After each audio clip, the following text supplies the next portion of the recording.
Урматтуу мекендештер, мен аман эсенмин. Учурда Ош ички иштер бөлүмүндө турам. Менде баары жакшы. Кабатыр болбоңуздар.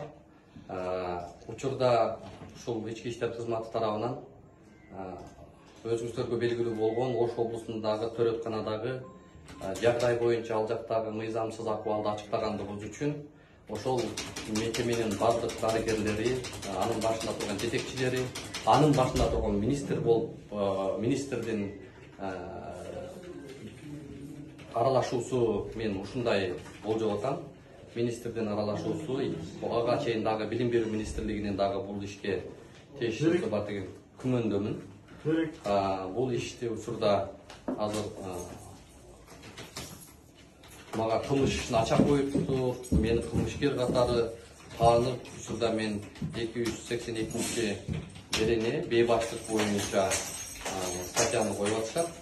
48 саатка мени азыр киргизели деп атышат. Бирок бул жөн гана заказ. Биз эч кандай мыйзам бузган жокпуз.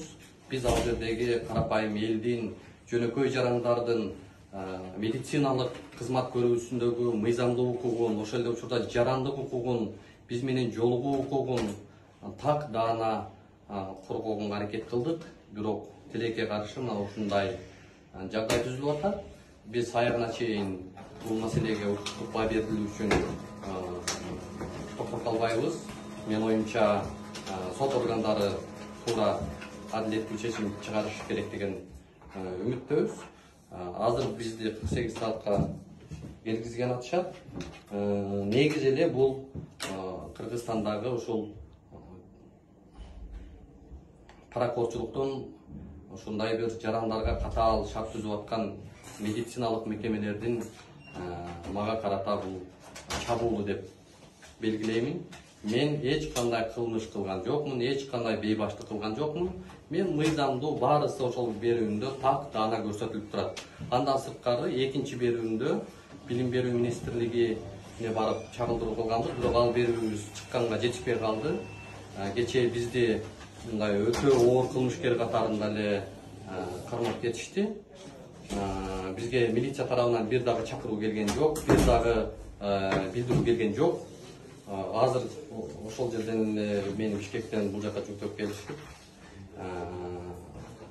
кылмышкер катары таанып, азыр 48 саатка камап атышат. Бирок мен бул чегине жеткен мыйзамсыздык деп баалайм. Бул заказ. Сиз буга чейин арыз менен кайрылгансызбы?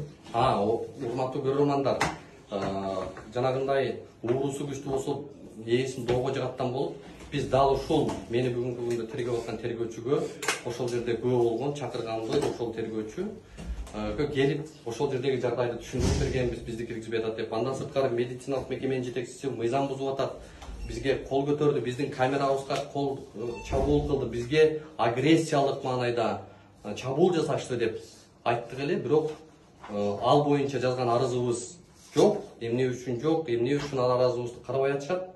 Дарыгерлердин арызын карап, биздин арызды ошол жердеги жарымжан болуп аткан бейтаптардын арызы бүгүнкү күндө каралбай эле дарыгерлердин арызы каралып атат. Бул эмне менен кабар берип турат? Бул сөз эркиндигине, басма сөзгө, журналисттин эркин маалымат алуусуна, коондогу сөз эркиндигинин чабуулуна карата сокку деп эсептейм.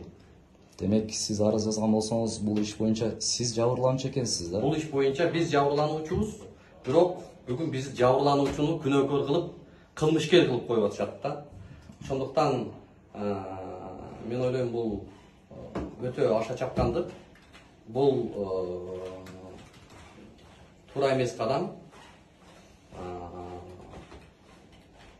Мына ушундай мыйзамсыздык менен күрөшүп келатып, анан ушундай жагдайга туш болуп атабыз. Бирок калың эл, кыргыз элин бул жагдайды баалап, таразалап турасыздар.